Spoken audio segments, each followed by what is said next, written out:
मेरा नाम प्राची है। मेरा जन्म एक गरीब घराने में हुआ था। जब छोटी थी तभी मेरे पिताजी मुझे छोड़कर चल बसे थे। मेरी माँ ने मुझे दूसरों के घरों में काम कर कर के पाला था। भगवान ने पैसा तो नहीं दिया था, लेकिन मुझे खूबसूरती दिल खोल कर दी थी। जो कोई भी मुझे एक बार देखता तो यकीन नहीं करता कि मैं इसी दुनिया की हूँ। जो कोई मुझे एक बार देखता तो दूसरी बार देखने की इच्छा जरूर रखता था। लेकिन जैसे जैसे मैं बड़ी होती गई, अपनी माँ के लिए मुसीबत बनती गई, क्योंकि गरीब के घर में खूबसूरत होना एक जुर्म होता है। हर कोई मेरी खूबसूरती को पाना चाहता था, लेकिन इज्जत के साथ नहीं, बस अपनी हवस मिटाने के लिए। मेरी माँ मुझे दुनिया की नज़रों से बचाती रहती थी। जैसे ही जवानी की दहलीज पर कदम रखा था, मेरी माँ को मेरी शादी की फिक्र सताने लगी थी। वो चाहती थी कि जल्द से जल्द मैं अपने घर की हो जाऊं और उनकी चिंता ख़त्म हो जाए। उन्हें कुछ अपनी सेहत का भी डर लगा रहता था, क्योंकि मेरी माँ बीमार रहती थीं। वो सोचती, अगर मुझे कुछ हो गया तो मेरी बेटी का क्या होगा। मेरे लिए रिश्ते तो बहुत आते थे, लेकिन हमारे जैसे गरीब घराने से ही आते थे। लेकिन मेरी माँ मेरी शादी एक अच्छे घर में करना चाहती थीं। वो नहीं चाहती थीं कि मेरी बेटी ने अब तक भी दुख उठाए और शादी के बाद भी दुख उठाए। रिश्ता कराने वाली से कहती कि मेरी बेटी तो चांद का टुकड़ा है, ऐसे ही किसी अरे गहरे के घर में मैं अपनी बेटी नहीं दे सकती। और फिर बहुत कोशिशों के बाद मेरा एक रिश्ता आ ही गया। लड़के वाले बहुत अमीर थे। वो 7 भाई थे। उनके पिता उनका साथ बहुत पहले ही छोड़ चुके थे। सातों भाई बहुत ही हैंडसम थे। मेरा रिश्ता दूसरे नंबर वाले लड़के के लिए आया था। मेरी माँ को तो विश्वास ही नहीं हो रहा था कि इतने अमीर घर का रिश्ता हमारे घर आया था। मैं भी हैरान थी कि इतने पैसे वाले लोग हम गरीब लोगों के घर में क्यों शादी करना चाहते थे। मैंने सुना था कि उनके घर में नौकरों की फौज है, गाड़ियों की लाइन लगी है, बैंक बैलेंस है, बहुत बड़ी कोठी है। मेरी सास बहुत ही मॉडर्न ख्याल की थी। जब मुझे देखने आई थीं तब मैंने देखा था बहुत ही मॉडर्न लिबास में मेकअप से लिपी पुती बैठी थीं। इस रिश्ते को लेकर मेरी माँ के पैर तो ज़मीन पर ही नहीं पड़ रहे थे। वो खुशी से फूली नहीं समा रही थीं। बार बार मेरा माथा चूम रही थीं और मेरे अच्छे नसीब होने की दुआएं दे रही थीं। लेकिन पता नहीं क्यों मेरी सिक्स सेंस मुझे कुछ गड़बड़ होने का एहसास करा रही थी, क्योंकि खूबसूरत होना कोई ख़ास वजह नहीं थी। मेरी जैसी खूबसूरत लड़कियां उनके लेवल में भी मिल सकती थीं। फिर भला वो मुझ जैसी लोअर मिडिल क्लास लड़की से ही शादी क्यों करना चाहते थे। फिर मैंने अपने दिल को ये कहकर समझाया कि हो सकता है अमीर घराने की लड़कियां बहुत ज़्यादा नकचड़ी होती हैं और वो अपने ससुराल वालों को तिगनी का नाच नचाती हैं। इसीलिए वो एक सीधी सादी लड़की से शादी करना चाहते हों, जो कि उनके पूरे परिवार को बांध कर चले। मेरी मंगनी का दिन भी आ गया। मंगनी वाले दिन मेरी ससुराल वाले बहुत ही कीमती सामान लेकर आए थे। ऐसी ऐसी चीज़ें लाए थे जो मैंने अपनी ज़िंदगी में पहले कभी इस्तेमाल नहीं की थी और ना ही कभी इस्तेमाल करने के बारे में सोचा था। एक से एक कीमती गहने और कपड़ों के ढेर लेकर आए थे। मेरे मोहल्ले वाली लड़कियों ने जब देखा तो दांतों तले उंगली दबा ली थी। किसी को भी विश्वास नहीं हो रहा था कि मेरी किस्मत ऐसे भी चमक सकती है। विश्वास तो मुझे खुद भी नहीं आ रहा था कि मुझे भगवान ने इतनी अच्छी किस्मत दी है। एक हफ्ते बाद ही शादी भी हो गई। शादी पर भी मेरे ससुराल वाले बहुत ही कीमती सामान लेकर आए थे और हमसे कोई दहेज भी नहीं लिया था। मैं एक बड़ी सी गाड़ी में बैठकर अपनी ससुराल आ गई। ससुराल आने पर मैं और भी ज़्यादा हैरान रह गई, क्योंकि मेरी ससुराल में ये लग ही नहीं रहा था कि ये शादी वाला घर है। बहुत ही गिने चुने मेहमान थे। कुछ रस्मों के बाद मेरी सास ने मुझे एक सजे सजाए हॉल में बैठा दिया। हालांकि रात बहुत ज़्यादा हो चुकी थी, तो इस हिसाब से मेरी सास को मुझे मेरे कमरे में पहुंचा देना चाहिए था। फिर मेरी सास मेरे पास आकर बैठ गई और कहने लगी, प्राची बेटा, हमारे यहाँ एक ख़ास रस्म होती है। उस रस्म के अनुसार दुल्हन को कमरे में भेजने की बजाय यहाँ हॉल में बैठाया जाता है और फिर उसकी आंखों पर पट्टी बांध दी जाती है। पूरी रात काली पट्टी दुल्हन की आंखों पर बंधी रहती है और पूरी रात उसके इर्द गिर्द किन्नर लोग डांस करते हैं और अपनी शुभ आवाज़ में दुल्हन को दुआएं देते हैं। ऐसा करने से हमारे ख़ानदान की औरत जल्दी प्रेग्नेंट हो जाती है। लेकिन अगर इस रस्म को नहीं किया गया तो औरत पूरी ज़िंदगी बांझ रहती है। अपनी मॉडर्न सास के मुंह से ये बातें सुनकर मैं काफ़ी हैरान हुई थी, लेकिन मैं एक दिन की दुल्हन मैं क्या कहती, इसलिए खामोश रही। उन लोगों ने मेरी आंखों पर काली पट्टी बांध दी, जिससे कि मुझे कुछ भी नज़र नहीं आ रहा था। बस आस पास की आवाज़ें आ रही थीं। उन आवाज़ों में उन खोजाओं की दुआएं थीं या गाने, कुछ भी समझ में नहीं आ रहा था। बस यही महसूस हो रहा था कि मेरे आसपास बहुत सारे लोग हैं। साथ साथ में उनके नाचने गाने की आवाज़ें भी मैं महसूस कर सकती थी। मैं बहुत देर तक ऐसे ही बैठी रही। फिर मुझे प्यास लगी। मैंने पीने के लिए पानी मांगा। थोड़ी देर में किसी ने पानी का गिलास मेरी तरफ बढ़ा दिया था। मैंने वो पानी पी लिया, लेकिन पता नहीं कैसा था वो पानी, ठंडा मीठा, जिसे पीते ही मुझे सुकून का एहसास हुआ था। दिमाग एकदम से रुक सा गया था। फिर पता नहीं कब वहीं बैठे बैठे मैं सो गई थी। सुबह जब आँख खुली तो मैं एकदम से उठ बैठी। मेरी आंखों से काली पट्टी हटा दी गई थी। अपने आसपास नज़र दौड़ाई तो मेरी चीख निकल गई, क्योंकि मेरे आसपास बहुत सारे लोग थे जो मुझे अजीब सी नज़रों से देख रहे थे, जिन्होंने अजीबो गरीब ड्रेस पहन रखी थी, अजीब सी नज़रों से मुझे देख रहे थे। मेरे चीख सुनकर मेरी सास मेरे पास आई। मेरे आसपास बैठे सभी किन्नरों को मेरी सास ने घर से बाहर निकाल दिया। सभी के करके बाहर चले गए। मैंने अपनी सास से कहा, ये सब क्या है और आपका बेटा यानी मेरा पति कहाँ है? मेरी सास मुझे तसल्ली देती हुई बोली, प्राची घबराओ मत, ये किन्नर लोग हैं, बहुत ही भाग्यवान होते हैं, इनकी दुआओं में बहुत असर होता है। 7 दिन तक तुम्हें यहीं हॉल में बैठाया जाएगा और ये लोग तुम्हारे लिए दुआएं करेंगे, तुम्हारे लिए, तुम्हारे आने वाले बच्चे के लिए। 7 दिन तक तुम्हें इस रस्म को पूरा करना है, इसके बाद ही तुम अपने पति से मिल पाओगी। अपनी सास की अजीबोगरीब बात सुनकर मैं घबरा गई। इसका मतलब मुझे 7 दिन तक इन अजीबोगरीब लोगों को झेलना पड़ेगा। मैं 7 दिन तक अपने पति से नहीं मिल सकती। मेरा दिल बहुत बेचैन होने लगा, लेकिन मैं क्या कर सकती थी, मैं मजबूर थी। मैं एक दिन की दुल्हन भला मुंह खोलकर कैसे कह देती कि मुझे अपने पति के पास जाना है। अब मेरे पास ये सब करने के अलावा कोई चारा नहीं था। दूसरे दिन भी मुझे दुल्हन की तरह तैयार किया गया और मेरी आंखों पर काली पट्टी बांधी और मुझे हॉल में बैठा दिया गया। फिर से मेरे आसपास नाच गाने की आवाज़ें आने लगीं। बहुत तेज़ ढोल की आवाज़ें भी मेरे कानों में पड़ रही थीं। उन लोगों के कुछ गाने, कुछ बोलने की आवाज़ें भी आ रही थीं। मुझे बैठे अभी थोड़ी ही देर हुई थी कि मुझे फिर से नींद आने लगी और फिर मैं वहीं बैठे बैठे सो गई। सुबह उठी तो फिर से वही सब लोग मेरे आसपास बैठे हुए थे। उनके चेहरे देखकर मुझे दहशत होती थी। मेरा पूरा शरीर थकावट से चूर था। ऐसा लगता था कि जैसे पूरी रात मैंने कितनी मेहनत की है। फिर ऐसे ही करते करते पूरे 7 दिन तक ये ड्रामा चला। 8वें दिन मुझे मेरे कमरे में पहुंचा दिया गया। पूरा कमरा फूलों से सजाया गया था।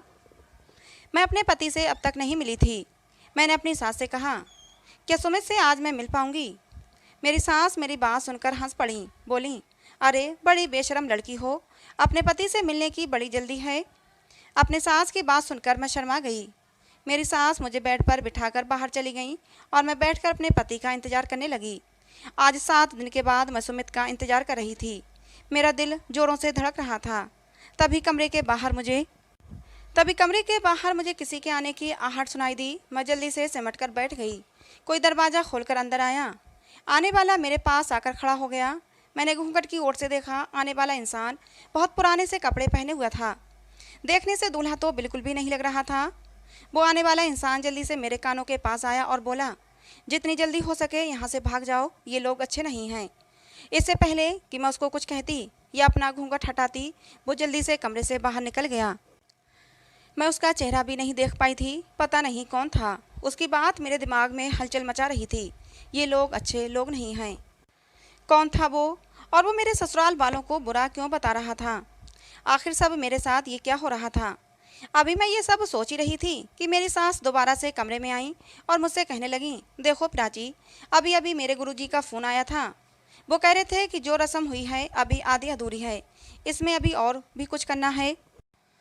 इसलिए तुम अभी सुमित से मिल तो सकती हो, लेकिन उसके साथ अपनी शादीशुदा ज़िंदगी को शुरू मत करना। मेरी बात समझ रही हो ना? तुम्हें अभी तक कुंवारा ही रहना है। अपनी सास की बात सुनकर मैं हैरान हो गई। ये भला कौन सी रस्म है जो पत्नी को पति से मिलने से रोक रही थी? हम दोनों की शादी हुई थी और यह हक हमें कानून ने भी दिया था और भगवान ने भी दिया था कि हम पति पत्नी अपनी शादीशुदा ज़िंदगी की शुरुआत करें। फिर भला मेरी सास इन रस्मों के नाम पर हम लोगों को अलग क्यों कर रही थी? फिर थोड़ी देर के बाद मेरा पति सुमित अंदर कमरे में आया। उसने मुझसे मेरे हालचाल पूछे, 2-4 इधर उधर की बातें की और अपना बिस्तर अलग लगाकर सो गया। शायद उसे उसकी माँ पहले ही सब कुछ समझा चुकी थी। मैं भी बेड पर लेट गई। अब रोज़ ही ऐसा ही होने लगा। सुमित मेरे पास नहीं आता। हम दोनों कमरे में अलग अलग सोते थे। कभी कभी रात को वो लोग आते और मेरी आंखों पर पट्टी बांधकर वही वाली पुरानी रस्म करते। मुझे अपने पति की हरकतें भी बहुत अजीब लगती थीं। जैसे जब वो नहाकर बाथरूम से बाहर आता तो घंटों शीशे के सामने खड़ा रहता और ख़ुद को सजाता रहता। चीज़ें भी लड़कियों वाली इस्तेमाल करता था, जैसे हाथों में एक एक कड़ा, उंगलियों में अंगूठियाँ और कानों में ईयरिंग्स। सब लोग मेरे ऊपर कड़ी निगाह रखते थे, जैसे मुझे कहीं भी बाहर अकेले नहीं भेजते। अगर मेरा बाहर का कोई काम होता तो या तो सुमित मेरे साथ जाते या फिर मेरी सास। घर के बाहर की तो बात ही छोड़ो, मेरी सास मुझे घर के अंदर भी इधर उधर नहीं घूमने देती थी। बस मैं अपने कमरे तक ही सीमित रहती थी या फिर बाहर खाने की टेबल तक। उस घर में सब लोग ही अजीब हरकतें करते थे। सबकी हरकतें मेरे पति जैसी ही थीं, यानी कि मेरी सास के जितने भी बेटे थे सब जनाना हरकतें करते थे। एक दिन मैं अपने कमरे में बैठी बोर हो रही थी, सोचा थोड़ा बाहर निकलकर टहल लूं। मैं कमरे से बाहर आई और घर में इधर उधर घूमने लगी। काफ़ी बड़ा घर था। मैं एक कमरे के सामने से गुजर रही थी, तभी मुझे अंदर से किसी की आवाज़ें आने लगीं। मैं उन आवाज़ों को सुनने की कोशिश करने लगी। मैंने अपने कान दरवाजे से बिल्कुल सटा दिए थे कि तभी मुझे किसी ने हाथ पकड़कर खींचा। मैंने मुड़कर देखा, शायद वो घर का नौकर था। 28 से 30 साल की उम्र होगी, कद काठी भी अच्छी थी। मुझसे बोला, मेम साहब, इस घर की जासूसी मत करें, नहीं तो बच नहीं पाएंगी। शादी की पहली रात भी मैं ही आपके कमरे में आया था और आपको आगाह भी किया था कि जल्द से जल्द यहाँ से भागने की कोशिश करें, नहीं तो अंजाम बुरा होगा। नौकर अपनी बात पूरी भी नहीं कर पाया था कि तभी मेरी सास आ गई और गुस्से से बोली, मुकेश, तुम यहाँ क्या कर रहे हो? जाओ अपना काम करो। और प्राची, तुम अपने कमरे से बाहर क्यों आई? जाओ अपने कमरे में बैठो। मैं अपने कमरे में आकर बैठ गई, लेकिन मेरे कानों में मुकेश की ही बातें गूंज रही थीं। अब पता नहीं क्यों मुझे डर लगने लगा था। मेरे साथ कुछ तो गड़बड़ हो रही थी। एक रात सुमित मेरे पास आया, कहने लगा, जल्दी से तैयार हो जाओ, हमें कहीं जाना है। उसने मुझे एक साड़ी दी। उस साड़ी को देखते ही मैं परेशान हो गई। बहुत ही हल्की साड़ी थी और ब्लाउज तो बहुत ही छोटा था। मैंने कहा, मैं इस तरह के कपड़े नहीं पहनती। मेरी बात सुनकर सुमित बोला, लेकिन मुझे ये कपड़े पसंद हैं। मजबूरन मैंने वो साड़ी पहन ली। सुमित ने खुद ही अपने हाथों से मेरा मेकअप किया। सुमित मेकअप कर रहा था और मुझे हैरत हो रही थी। फिर सुमित मुझे इस तरह हैरान देखकर बोला कि मैं एक मेकअप आर्टिस्ट हूँ। मुझे अच्छे से तैयार करके सुमित ने मुझे गाड़ी में बिठाया। मेरी सास पहले से ही गाड़ी में बैठी हुई थी। सुमित ने मेरी आंखों पर काली पट्टी बांधी। मैंने ऐतराज़ किया तो मेरी सास बोली, प्राची बेटा, मजबूरी है, हम तुम्हारी बेहतर ज़िंदगी के लिए ये पाठ कर रहे हैं, इसका पूरा होना बहुत ज़रूरी है। वो लोग मेरी आंखों पर पट्टी बांध कर न जाने कहाँ ले गए। थोड़ी ही देर में मेरे आस पास ढोल की थाप की आवाज़ें आने लगीं और किन्नरों के नाच गाने की आवाज़ें भी आ रही थीं। लेकिन इस बार मैंने सोच लिया था कि मैं सच्चाई जानकर रहूँगी, क्योंकि पता नहीं मेरे सोने के बाद ये लोग क्या करते हैं। मेरी सास ने मुझे पानी पीने के लिए दिया तो मैंने वो पानी चुपके से गिरा दिया और सोने का नाटक करने लगी। वो लोग पता नहीं मेरे शरीर को अपने हाथों से छू छू कर क्या कर रहे थे। मुझे घिनाने लगी। मैंने चीख मारकर जल्दी से उठी और अपनी आंखों से पट्टी खोल दी। वो लोग मुझे इस तरह होश में देखकर एकदम से हड़बड़ा गए थे। एक खोजा मेरी सास की तरफ बढ़ा और कहने लगा, इस लड़की ने हमारी सारी विधि विधान को ख़राब कर दिया है। अब तुम्हारा बेटा कभी ठीक नहीं हो सकता। तुम इस लड़की को और अपने बेटे को यहाँ से ले जाओ। अपने गुरुजी को इस तरह गुस्से में देखकर मेरी सास घबरा गई। मेरी सास उस खोजा की मिन्नतें करने लगीं। बहुत मिन्नतें करने पर वो खोजा बोला कि ठीक है, इस लड़की को 3 दिन बाद मेरे पास लेकर आना। उसके बाद सुमित और मेरी सास मुझे घर ले आए। अब वो लोग खुलकर मेरे सामने आ चुके थे। उन्होंने घर आते ही मुझे धक्का देकर कमरे में बंद कर दिया। अब मैं बहुत ज़्यादा डर चुकी थी। मैं समझ गई थी कि मैं गलत लोगों के बीच फंस गई हूँ। पता नहीं ये लोग कौन थे, चोर, डाकू या फिर माफिया वाले। मुझे कुछ भी समझ नहीं आ रहा था। मैं अपने कमरे में बैठकर फूट फूट कर रोने लगी। मुझे अपनी माँ की बहुत याद आ रही थी। शादी के बाद एक बार भी मैं अपनी माँ से नहीं मिली थी। बस कभी कभार सुमित मुझसे मेरी माँ से फ़ोन पर बात करा देता था। मैं उन लोगों के इरादे भांप चुकी थी। ये सारी बातें झूठी थीं कि ये पाठ करने से मैं माँ बन जाऊंगी। ये सब गलत था। शायद ये लोग कुछ और ही ड्रामा रच रहे थे। पता नहीं ये लोग मुझे किस मकसद के लिए इस्तेमाल कर रहे थे। मैं यहाँ से भाग जाना चाहती थी, लेकिन उन लोगों ने कमरे को बाहर से बंद कर दिया था। मैं चाहकर भी यहाँ से बाहर नहीं जा पा रही थी। मुझे उस नौकर की बात याद आने लगी। अगर उसकी बात मानकर मैं उसी समय भाग जाती तो शायद मैं इन लोगों से बच जाती। फिर अगली रात वही नौकर मुझे खाना देने मेरे कमरे में आया। उसे देखते ही मैं फूट फूट कर रोने लगी। उस पूरे घर में वही मुझे अपना हमदर्द लगा। मैंने रोते हुए कहा, मुकेश, मुझे बताओ ये लोग कौन हैं? प्लीज़ मुझे यहाँ से बाहर निकालो। मुकेश बोला, मेम साहब ये अच्छे लोग नहीं हैं। आज मैं आपको सच्चाई बताता हूँ, क्योंकि बड़ी मेम साहब ने मुझसे कहा है कि मैं आपको खाना दे दूँ। वो कहीं बाहर गई हुई हैं, उन्हें घर वापस आने में कम से कम आधा एक घंटा लगेगा। मेम साहब ये अच्छे लोग नहीं हैं। ये सातों लड़के मेम साहब के बेटे नहीं हैं, बल्कि ये तो सब किन्नर हैं। बड़ी मेम साहब का तो सिर्फ एक ही बेटा है, आपका पति, और वो भी एक किन्नर है। बड़ी मेम साहब से किसी ने कहा था कि कुंवारी दुल्हन पर कम से कम 14 दिन तक तुम्हें एक पाठ कराना है, और उस पाठ को किन्नर लोग करेंगे तो तुम्हारा किन्नर बेटा ठीक हो जाएगा, और फिर उस पाठ के आखिरी दिन कुंवारी दुल्हन को ऐसी जगह भेज दिया जाएगा जहाँ से वो कभी वापस नहीं आ पाएगी। मुकेश की बात सुनकर मैं घबरा गई। यानी कि परसों 14वां दिन था, यानी कि इस पाठ का आखिरी दिन। मैं बेड पर बैठकर फूट फूट कर रोने लगी। मुकेश से मेरी हालत देखी नहीं गई। वो मेरे पास आया, कहने लगा, मेम साहब आप इस तरह मत रोइए। मैं तो आपकी जान बचाना चाहता था, लेकिन मैं क्या करता, मैं मजबूर था। लेकिन मैं अपनी आखिरी कोशिश करना चाहता हूँ। अभी बड़ी मेम साहब को आने में टाइम है, आप ऐसा करें, जल्दी से यहाँ से भाग जाएं। मुकेश की बात सुनकर मैं बोली, लेकिन मुकेश मेरे भागने का सारा इल्ज़ाम तुम्हारे ऊपर आ जाएगा, और वो लोग तुम्हें नहीं छोड़ेंगे। मैं तुम्हारी जान को खतरे में डालकर नहीं भाग सकती। लेकिन मुकेश ने मेरी एक नहीं सुनी और मुझे ज़बरदस्ती हाथ से पकड़कर घर से बाहर कर दिया। मैं वहाँ से भागती हुई सबसे पहले पुलिस स्टेशन पहुँची थी। मैंने पुलिस स्टेशन में पहुँचकर उन लोगों को बताया कि इस वक्त मेरी जान खतरे में है, और मेरे अलावा एक लड़के की जान और ख़तरे में है। प्लीज़ आप जल्दी से चलें, नहीं तो वो लोग उस लड़के के साथ न जाने क्या करेंगे। पुलिस ने भी तुरंत एक्शन लिया और मेरे साथ मेरी ससुराल पहुंच गई। जब मैं पुलिस के साथ अंदर घर में दाखिल हुई तो मेरी सास और वो सातों लड़के मुकेश पर जुल्म कर रहे थे। मुकेश बेतहाशा चीख रहा था, लेकिन उन लोगों को मुकेश पर बिल्कुल भी तरस नहीं आ रहा था। पुलिस ने उन लोगों को रंगे हाथों पकड़ लिया और उन्हें गिरफ्तार करके ले गई। जब उन लोगों की असली खातिरदारी की गई तो उन लोगों ने सारा सच उगल दिया। मेरी सास ने बताया कि मेरा बेटा नामर्द था, मुझे अपने ख़ानदान के लिए वारिस चाहिए था, इसलिए मैंने अपने बेटे को ठीक करने के लिए हर मुमकिन कोशिश की थी। जब मुझे किसी ने बताया कि मेरा बेटा ठीक हो सकता है, लेकिन उसके लिए 14 दिन की कुंवारी दुल्हन चाहिए, तो मैंने उसकी झूठ मूठ की शादी करा दी। प्राची के साथ सुमित की असली शादी नहीं हुई थी, पंडित जी मेरा ही खरीदा हुआ था। उसने सारे मंत्रों को गलत पढ़ा था। हमारा टोटका पूरा ही होने वाला था कि प्राची को सब कुछ पता चल गया और उसने सब किए किराए पर पानी फेर दिया। लेकिन फिर भी मेरे गुरुजी ने मुझे एक मौका और दिया और प्राची को 3 दिन बाद बुलाया था। हम उसे लेकर जाने वाले थे और उस दिन मेरा बेटा ठीक हो जाता, लेकिन इससे पहले ही मुकेश ने प्राची को भगा दिया। पुलिस ने मेरी सास और उन सातों लड़कों को जेल में डाल दिया था।